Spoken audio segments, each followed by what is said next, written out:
Hello friends, welcome to my YouTube channel. I hope आप लोग अच्छे होंगे। दोस्तों, तो आपकी तैयारी अच्छी चल रही होगी। आप लोगों ने अच्छा रिस्पॉन्स दिया। मैंने वादा भी आप लोगों से किया था कि सीडीपी जैसे कंप्लीट होगी हम लोग हिंदी का भी लाएंगे। तो सीडीपी में मुश्किल से दो दो लेक्चर बच गए हैं, तो हमने कहा कि अब हिंदी हम लोग शुरू करें अच्छे तरीके से। तो यूपी टेट 2011 से हम लोग शुरू करेंगे। प्राइमरी का है, कक्षा 1 से 5 तक के, यानी कि हम लोग शुरू करेंगे। तो हम लोगों ने सीडीपी कर चुके थे, अब हम लोग क्या करेंगे, हिंदी करेंगे। चलिए हम लोग हिंदी पे चलते हैं। हिंदी कहाँ से शुरू हो रहा है, हिंदी हम लोग शुरू करेंगे। यानी कि 31 नंबर क्वेश्चन से हमारे हिंदी शुरू होता है। ठीक, हिंदी देखिए आपका यहाँ शुरू होता है।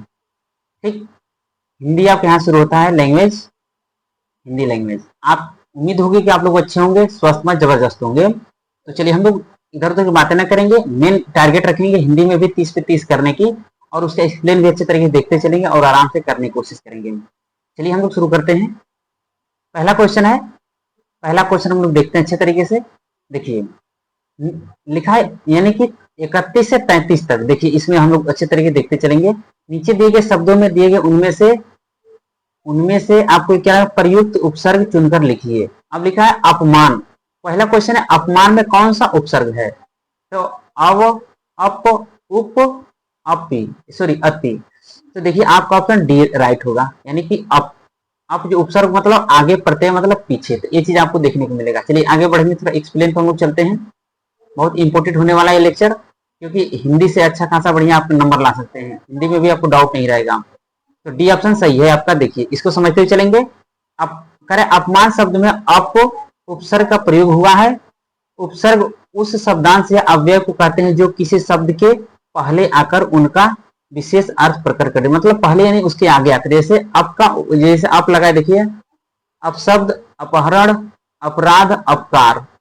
अब में देखिए लगा अपसर्ग, यानी जो उपसर्ग लगा है। देखिए इसमें देखते हैं अवगत, अवलोकन। अब देखिए ये सेंटेंस आपसे मिल सकता है। अवगत में उपसर्ग यानी आगे कौन सा लगा है, तो अव। ठीक, गत में अव लगाने से अवगत हो गया। अवलोकन, अवनत, अवसान।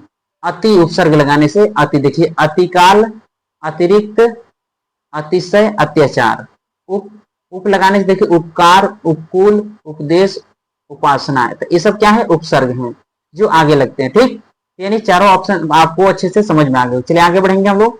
उम्मीद होगी आप लोग को ये चीज अच्छा लग रहा होगा। चलिए आगे बढ़ेंगे हम लोग। क्वेश्चन नंबर सेकेंड, यानी 32 नंबर का क्वेश्चन है। दूर दूरावस्था। अब इसमें लिखा है दूरावस्था में कौन सा क्या है। ठीक, तो यानी कि उपसर्ग पूछ रहा है आपसे, उपसर्ग पूछेगा। ठीक, तो उपसर्ग पूछ रहा है, तो इसमें आपका ऑप्शन बी राइट होगा। अब देखिए इसको समझते चलेंगे। दूरावस्था शब्द में दूर उपसर्ग का प्रयोग हुआ है। दूर उपसर्ग, दूरावस्था, दुराचार, दुर्दशा, दुर्जन, दुष्। यानी देखिए अब थोड़ा सा हम समझते हुए चलेंगे। इसके नीचे जो हलंत लगा है, ये स भी हमारा आधा है और र भी हमारा आधा है, यानी आधा। जिसके साथ हलंत लगेगा उसमें स्वर नहीं रहेगा, स्वर रहित होगा। ठीक, चलिए देखते हैं हम लोग अच्छे तरीके से। तो दुस्साहस, दुस्साह साय, दुह दुह सह, दुष्कर्म। अव में देखिए उपसर्ग लगा है अवतार, अवशेष, अवनति, अवस्था, दु, यानी कि उपसर्ग में दुकाल, दुबला और दोबारा, दुसाहा, यानी दुसाह आदि। ये आपको समझ में आ गया। यानी कि देखिए 31 से 33 तक आपका उपसर्ग मिलेंगे। तो देखिए उपसर्ग से आपसे कितने क्वेश्चन मिले, 3 क्वेश्चन। ठीक, चलिए तीसरा क्वेश्चन यानी कि 33 नंबर क्वेश्चन में देखेंगे, पराजय में कौन सा उपसर्ग है। ठीक, तो आपका ऑप्शन राइट सी होगा, परा। अब देखिए इसको समझते चलेंगे। पराजय शब्द में परा उपसर्ग का प्रयोग हुआ है। परा उपसर्ग पराक्रम, परा, परामण, परामर्श, पराभूति। अब परि, अब देखो परि जो उपसर्ग है, तो परि उपसर्ग जहां जुड़ेगा तो क्या बनेगा, परिक्रमा, परिजन, परिणाम, परिधि। अब प्र उपसर्ग जब लगेगा तो प्रकाश, प्रख्यात, प्रचार, प्रबल। ये सब आपसे पूछ सकता है कि प्रकाश में कौन सा उपसर्ग है, तो प्र। ठीक, आ उपसर्ग लगेगा तो आरक्त, आगम, आकाश, आजंत। उम्मीद होगी आपको ये चीज समझ में आ रही होगी। चलिए आगे बढ़ेंगे हम लोग। नेक्स्ट क्वेश्चन देखते हैं हम लोग। यानी कि देखिए अब इससे हमें ये पता चला कि 31 से 33 तक, यानी कि 1 से यानी 31 से 33 तक आपके उपसर्ग से क्वेश्चन बने। तो उपसर्ग देखिए कितना इंपॉर्टेंट है, उससे उपसर्ग चैप्टर से 3 क्वेश्चन आपके बने। ठीक, चलिए आगे बढ़ेंगे। 33 यानी कि 34 नंबर क्वेश्चन हम लोग देखेंगे। 34। अब देखिए यहाँ से अलग अलग थोड़ा क्वेश्चन बनना शुरू हो रहा है। यहाँ से समास से बना है, यानी कि कह रहे हैं कि 34 नंबर क्वेश्चन द्विविध समास का उदाहरण है। द्विविध समास का उदाहरण कौन सा है? तो हम लोग डायरेक्ट ऑप्शन पे चलेंगे और एक्सप्लेन जो होगा उसको अच्छे तरीके से कवर करेंगे। तो ऑप्शन आपका सी होगा, नवग्रह। नवग्रह कौन सा समास का है देखिए, समझते हैं। द्विविध का है, देखिए एक एक पॉइंट को समझते चलेंगे। नवग्रह नौ ग्रहों का समूह द्विविध समास। कह रहे कि अब इसको परिभाषा को देखते हैं। जिस समास का प्रथम पद संख्यावाची यानी कि नंबर वाला हो, संख्यावाची हो, जिसमें जिससे एक समुदाय का बोध हो, उसे द्विविध समास कहते हैं। अब देखिए यहाँ पे आपको द्विविध समास की परिभाषा भी अच्छे समझा दिया। जो संख्यावाची हो, ठीक, और समुदाय का बोध करा से द्विविध समास करते हैं। यथाशक्ति, शक्ति के अनुसार। अव्यय भाव समास हो गया। माता पिता, कह रहे कि माता और पिता, तो द्वंद्व समास हो गया। पीताम्बर, पित है अंबर, यानी कर्मधारय समास। देखिए जो आपका और बाकी जो 3 ऑप्शन दिए थे उसको अच्छे तरीके से समझा दिया। उम्मीद होगी आप लोग को ये चीज समझ में आया। चलिए आगे बढ़ेंगे। क्वेश्चन नंबर हम लोग 35 देखते हैं। 35 यानी 35। हिंदी हिंदी किस लिपि में लिखी जाती है? ब्राह्मी लिपि, देवनागरी लिपि, खरोष्ठी और गुरुमुखी। आपका ऑप्शन होगा बी ऑप्शन सही होगा। बी में देखिए दिया है, हिंदी देवनागरी लिपि में लिखी जाती है, जबकि पंजाबी गुरुमुखी लिपि में लिखी जाती है। ब्राह्मी लिपि, खरोष्ठी लिपियां भारत की प्राचीन लिपियां हैं, जिनका प्रयोग प्राचीन काल में होता था। लिपि मतलब लिखने का जो ढंग होता है, ठीक। चलिए आगे बढ़ेंगे हम लोग। यहाँ से 36 नंबर क्वेश्चन पे सर्वनाम के कितने भेद। अब देखिए सर्वनाम की सिर्फ भेद पूछा है, यानी कि ऑप्शन आपका ए राइट होगा। 6 भेद होते हैं। अब सर्वनाम के बारे में पूरा ऑपरेशन उसका कर दिया, आप समझ सकते हैं। देखिए सर्वनाम, सर्वनाम उस विकारी शब्द को कहते हैं जो पूर्वापर संबंध में किसी भी संज्ञा के बदले में आता है। सर्वनाम, उसे सर्वनाम कहते हैं। सर्वनाम 6 भेद होते हैं। कौन कौन से देखिए समझते चलेंगे। पहला है पुरुषवाचक सर्वनाम, दूसरा है निजवाचक सर्वनाम, तीसरा है निश्चयवाचक सर्वनाम, और चौथा हमारा अनिश्चयवाचक सर्वनाम, और पांचवा है संबंधवाचक सर्वनाम, और छठा है प्रश्नवाचक सर्वनाम। देखिए ये जो ग्रामर होता है, इंग्लिश और हिंदी ग्रामर अगर अच्छे तरीके से आप दोनों को रिलेट करके पढ़ते हैं तो आपको बेहतर तरीके से समझ में आ जाएगा। चलिए आगे बढ़ेंगे हम लोग। तो सर्वनाम यानी प्रोनाउन आपको समझ में आ गया होगा। चलिए आगे बढ़ेंगे। क्वेश्चन नंबर 37 यानी आकाश पाताल के बीच में लगने वाला चिन्ह है, कौन सा है? तो ऑप्शन आपको हो जाएगा योजक चिन्ह, ये सी आपका सही होगा। अब देखिए समझते चलेंगे अच्छे तरीके से। आकाश पाताल के बीच लगने वाला चिन्ह जो है, चिन्ह को यानी योजना यानी योजन चिन्ह कहलाता है, ठीक। योजन चिन्ह के नाम से भी जाना जाता है, योजक चिन्ह के भी से नाम से जाना जाता है। देखिए इसको समझते चलेंगे।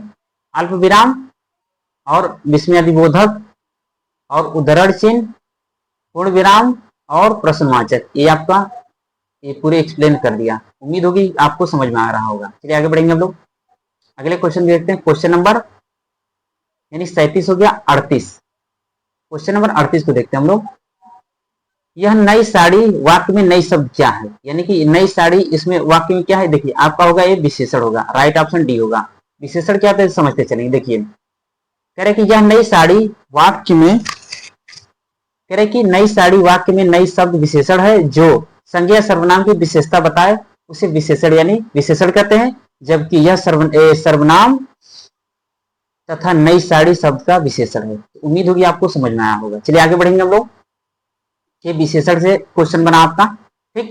चलिए आगे बढ़ते हैं। एक एक नंबर एकदम मायने रखता है, क्योंकि अगर आप देखिए टेट क्वालिफाई करने के लिए आप अगर जो जनरल से हैं तो आपको 90 में 90 नंबर चाहिए 150 में से, और अगर कैटेगरी वाइज में है तो आपको 82 नंबर चाहिए, ठीक। तो कम से कम आप कोशिश करिए कि आपको कम से कम इन सब्जेक्ट में अच्छा नंबर आएगा तो आप अच्छा खासा क्वालिफाई कर सकते हैं।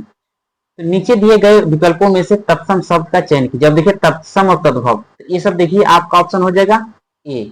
अब आम्र शब्द तत्सम है, इसका तद्भव आम होगा।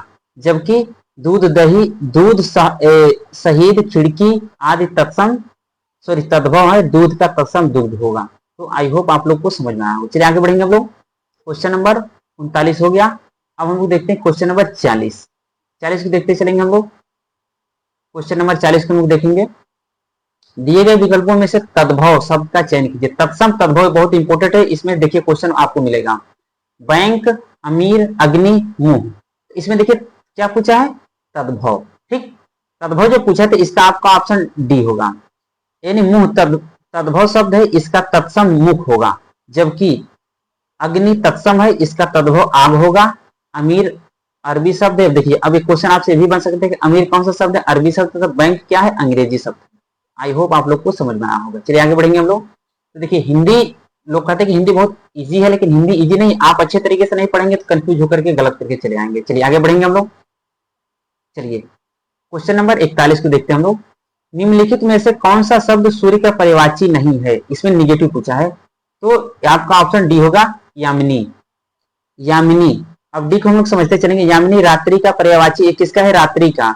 इसके अन्य पर्यायवाची कह रहे कि देखिए रात्रि के अन्य जो पर्यायवाची रात, पर्यायवाची जैसे रात, रैन, रजनी, निशा, निशीत, छाया, विभावरी, सरवरी, तमी, तमिश्र, समस्रा तथा विभा आदि हैं। जबकि दिनकर, रवि, अंशुमाली, भानु, दिवाकर, भास्कर, प्रभाकर, सविता, आदित्य सूर्य के पर्यायवाची हैं। तो ये आप लोगों को समझ में आया होगा। चलिए आगे बढ़ेंगे। पर्यायवाची से आपको क्वेश्चन देखने को मिले। चलिए आगे बढ़ेंगे हम लोग। Question number 42। 42 कह रहा है कि मनोरथ का संधि विच्छेद क्या होगा। अब देखिए संधि से आपको क्वेश्चन मिल गया, ठीक। तो आपका ऑप्शन राइट ए होगा, मनो प्लस रथ। मनोरथ यानी विसर्ग संधि। देखिए आपकी मनोरथ अगर पूछे किसी तो विसर्ग संधि का है, ठीक। चलिए यदि अब यहाँ थोड़ा समझते चलेंगे। यदि पहले, यदि कह रहे यदि विसर्ग के पहले अ को अ हो और वर्णों के प्रथम यानी पहले तथा द्वितीय यानी दूसरे वर्ण को जोड़कर अन्य कोई वर्ण य, र, ल, व ह हो तो अ और विसर्ग का ओ हो जाता है। जैसे देखिए अंध प्लस गति, अधोगति, मनः प्लस जगत, सॉरी मनः प्लस ज यानी मनोज, और मनः प्लस हर मनोहर। उम्मीद होगी आप लोग को समझ आए। यानी ये सब क्या है, विसर्ग संधि के उदाहरण है। तो यानी संधि आपको कितना इंपॉर्टेंट है, आप उसको पढ़ सकते हैं अच्छे तरीके से।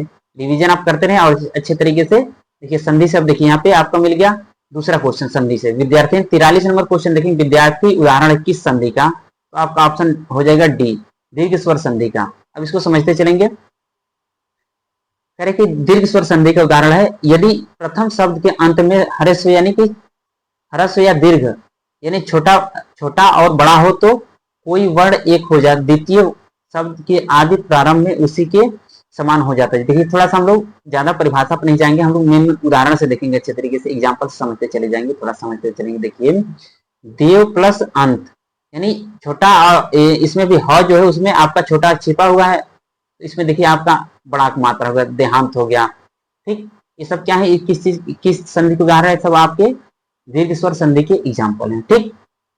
तो यह सब दीर्घ स्वर संधि के उदाहरण है। जैसे देखिए रवि धन इंद्र रविंद्र, हरि धन इस हरीश, मही प्लस इंद्र महेंद्र, ये सब क्या है उसके एग्जाम्पल है। आई होप आप लोग को समझ में आया होगा। चलिए आगे बढ़ेंगे हम लोग। आगे हम लोग देखेंगे क्वेश्चन नंबर 44। 44 देखेंगे, दिग्भ्रम उदाहरण है किसका, विसर्ग संधि, अयादि स्वर संधि, व्यंजन संधि और यड़ संधि। तो व्यंजन संधि के तो अब देखिए चलो समझते चलेंगे अच्छे तरीके से। तो इसका क्या है, कौन सा आंसर होना चाहिए, देखते हैं हम लोग। 44 का सी, यानी कि 44 का व्यंजन संधि होना चाहिए, ठीक। सी है आपका 44 का, आपका कौन सा हो जाएगा, 44 का क्वेश्चन नंबर सी होगा। हम लोग अच्छे तरीके एक्सप्लेन को देखेंगे अच्छे तरीके से। अब देखिए इसको थोड़ा सा ध्यान में रखते हुए चलेंगे। ऑप्शन सी है दिक प्लस भ्रम, दिक दिग्भ्रम व्यंजन संधि है। कह रहे कि व्यंजन से स्वर अथवा व्यंजन के मेल से उत्पन्न विकार को व्यंजन संधि कहते हैं। जैसे क च ट त प के बाद किसी वर्ग का तृतीय या चतुर्थ वर्ण आए या य र ल व या कोई स्वर आए तो क च ट त प के स्थान पर अपने वर्ण का तीसरा स्थान हो जाता है। जैसे क है, इसके स्थान इसका तीसरा यानी ग होगा, क ख ग। तो देखिए यानी ग आ गया हमारा, ठीक। अब देखिए समझते चलेंगे, दिक धन दिक प्लस गज यानी दिग्गज।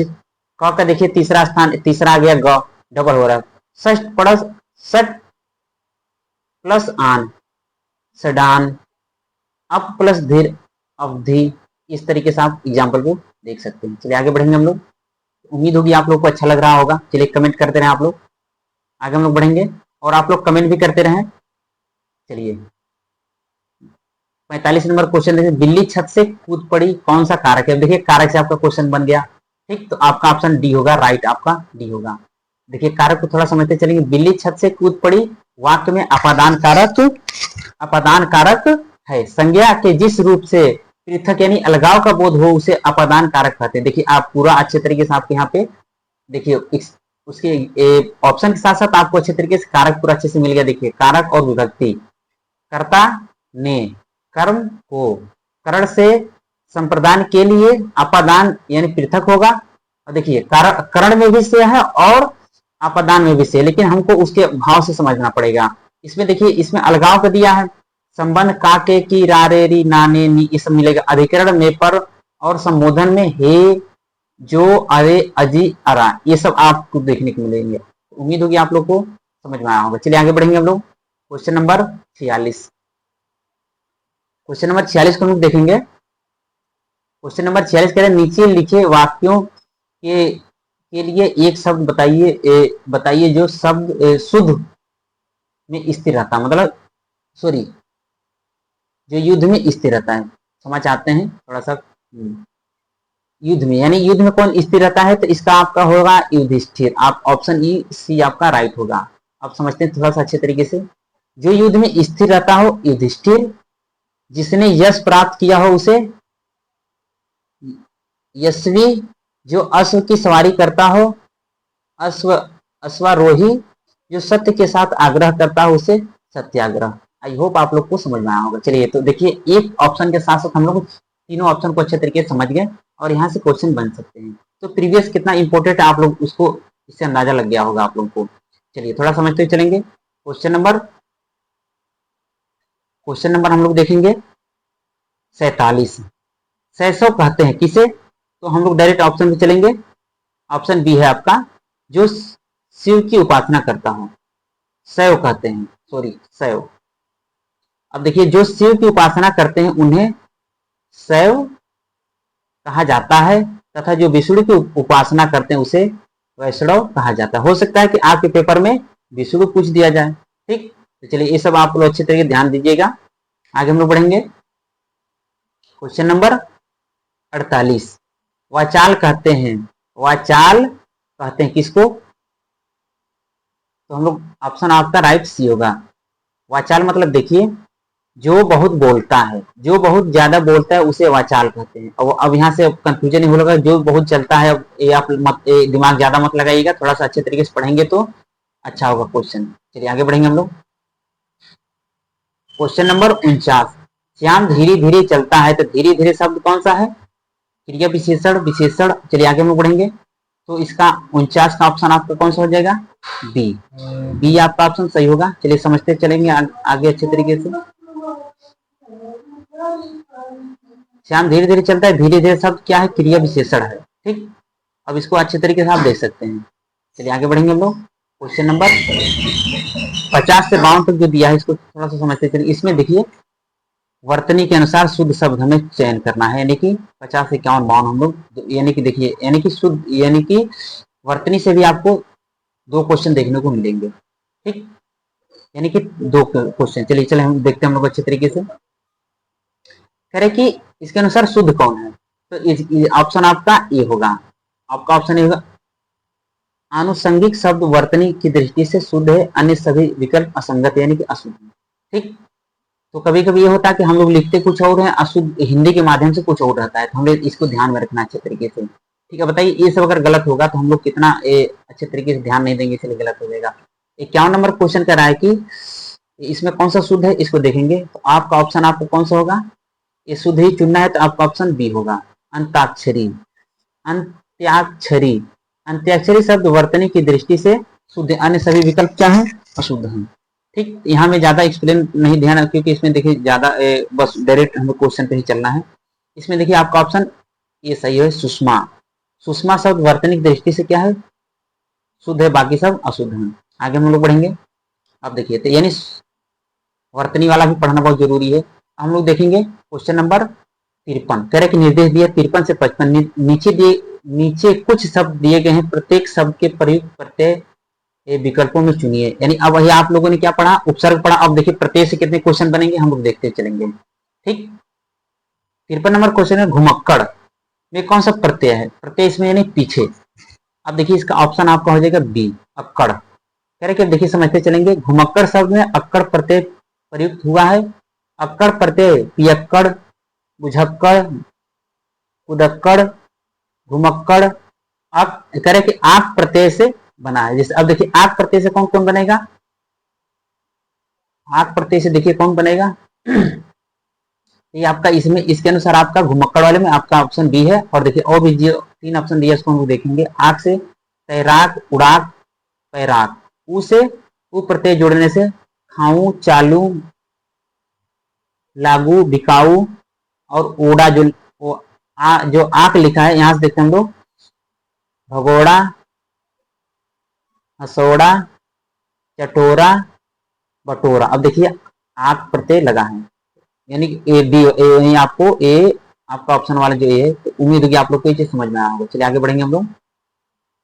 अब देखिए लिखा है डिबिया में, डिबिया शब्द में कौन सा प्रत्यय है? तो यानी देखिए ऑप्शन ए आपका राइट होगा, यानी ईया आपका प्रत्यय है। ठीक, ये सब आप इसको अच्छे ध्यान से देख सकते हैं, इंपोर्टेंट है। आप आगे बढ़ते मतलब देख सकते हैं, अच्छे तरीके से देखेंगे तो आपको प्रत्यय यानी समझ में आ गया होगा। चलिए आगे बढ़ेंगे हम लोग। क्वेश्चन नंबर 55, भिक्षुक पूछा इसमें कि भिक्षुक में कौन सा है? तो इसमें ऑप्शन आपका सी होगा। भिक्षुक शब्द में उक प्रत्यय का प्रयोग हुआ है। ठीक, और बाकी ऑप्शन को आप यहाँ पे देख सकते हैं। आई होप आप लोग को समझ में आया होगा। चलिए आगे बढ़ेंगे हम लोग। ठीक, चलिए आगे बढ़ते हैं हम लोग। 55 क्वेश्चन हो गए।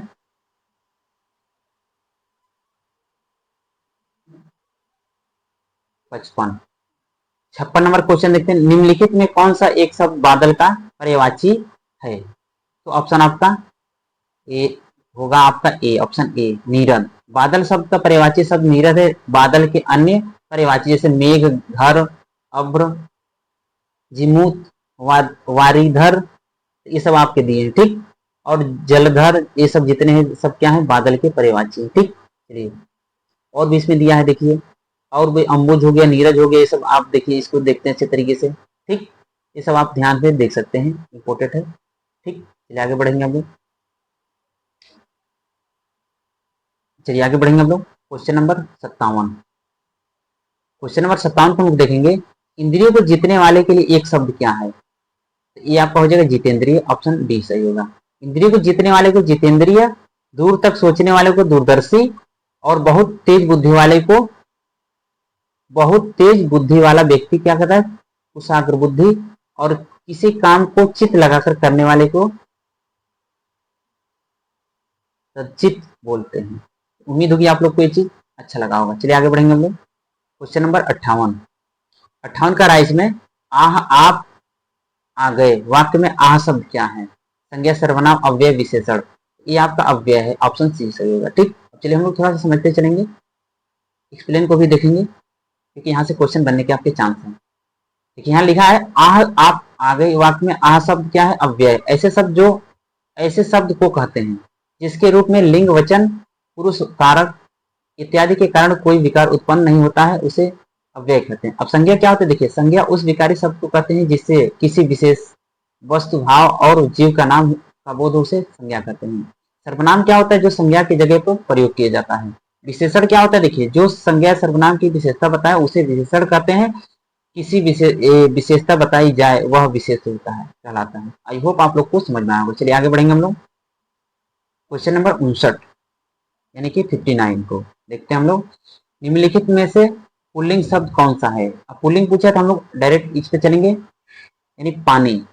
पानी शब्द पुल्लिंग है। अन्य सभी क्या है? इलायची तथा प्यास स्त्रीलिंग है। चलिए आगे हम लोग बढ़ेंगे।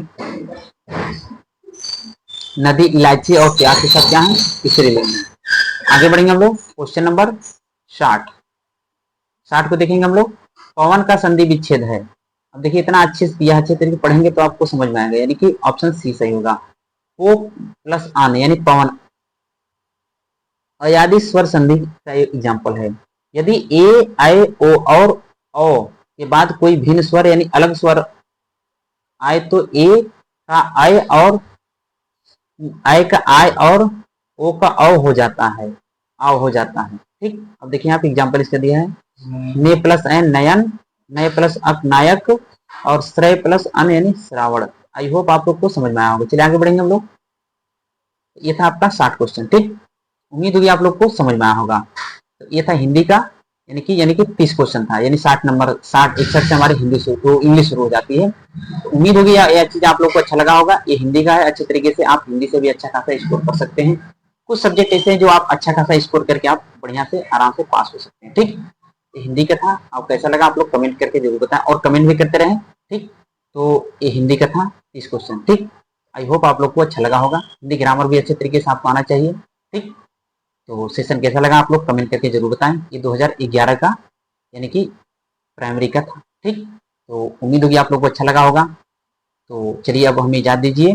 जय हिंद, जय भारत।